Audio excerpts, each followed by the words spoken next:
अकेलेपन के समय में हम अक्सर टूटा हुआ या खोया हुआ महसूस करते हैं, लेकिन भगवद गीता के अनुसार अकेलापन कोई कमजोरी नहीं है, यह आगे बढ़ने का एक निमंत्रण है। कृष्ण की प्रभावशाली शिक्षाओं के माध्यम से यह लेख बताता है कि कैसे एकांत आंतरिक शक्ति, स्पष्टता और परिवर्तन के लिए एक पवित्र स्थान बन सकता है। जाने कि अकेले रहना आपके लिए सबसे बड़ा आध्यात्मिक अवसर क्यों हो सकता है। अनथीन स्क्रॉलिंग, ग्रुप चैट और व्यस्त टाइमलाइन के इस दौर में अकेले रहना डरावना लग सकता है। हम अक्सर अकेलेपन को असफलता के बराबर समझते हैं, मानो अकेले होने का मतलब कुछ गड़बड़ है। लेकिन प्राचीन भारतीय ज्ञान, खासकर भगवद गीता, इसे अलग नजरिए से देखता है। भगवान कृष्ण अकेलेपन की निंदा नहीं करते। दरअसल वे अकेलेपन का जश्न मनाते हैं, दुनिया से पलायन के तौर पर नहीं, बल्कि विकास, प्रगति और स्पष्टता पाने के एक शक्तिशाली माध्यम के रूप में।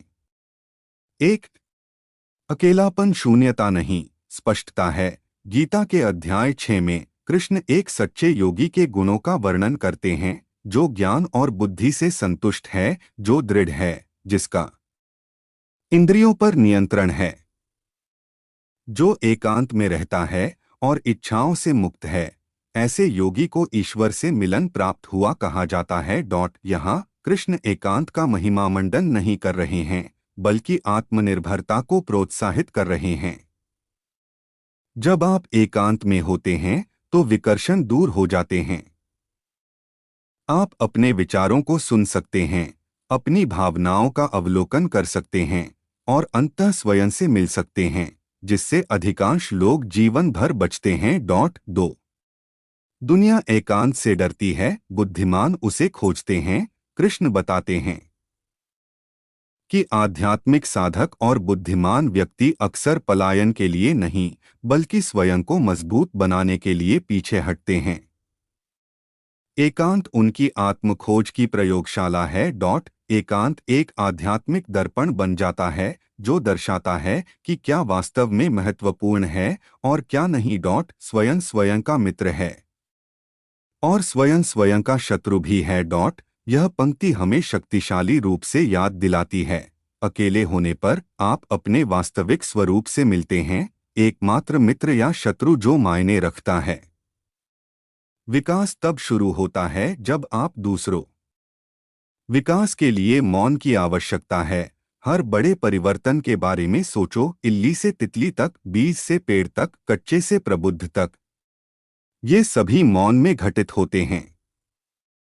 अंधकार में एकांत में कृष्ण यह नहीं कहते कि तुम्हें हमेशा अकेले रहना चाहिए, बल्कि वे बताते हैं कि जब दुनिया शांत हो जाती है तो तुम्हारी अंतरात्मा की आवाज तेज हो जाती है।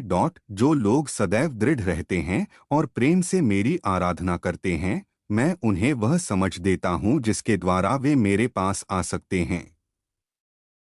केवल मौन में ही तुम इस दिव्य संबंध को विकसित कर सकते हो। यही अंतर्ज्ञान, लचीलापन और स्पष्टता का जन्म होता है। 4 अर्जुन को भी अकेले ही इसका सामना करना पड़ा था। युद्ध भूमि के बीचों बीच अर्जुन को अपने जीवन के सबसे अकेलेपन के क्षण का सामना करना पड़ा। उसके मित्र, परिवार और कर्तव्य आपस में संघर्ष कर रहे थे। कोई भी उसकी मदद नहीं कर सकता था, उसके भाई भी नहीं। अस्तित्वगत एकांत के उसी क्षण में कृष्ण ने गहनतम सत्य प्रकट किए, तब नहीं जब अर्जुन लोगों से घिरा हुआ था, बल्कि तब जब वह भीतर से टूटा हुआ था। यही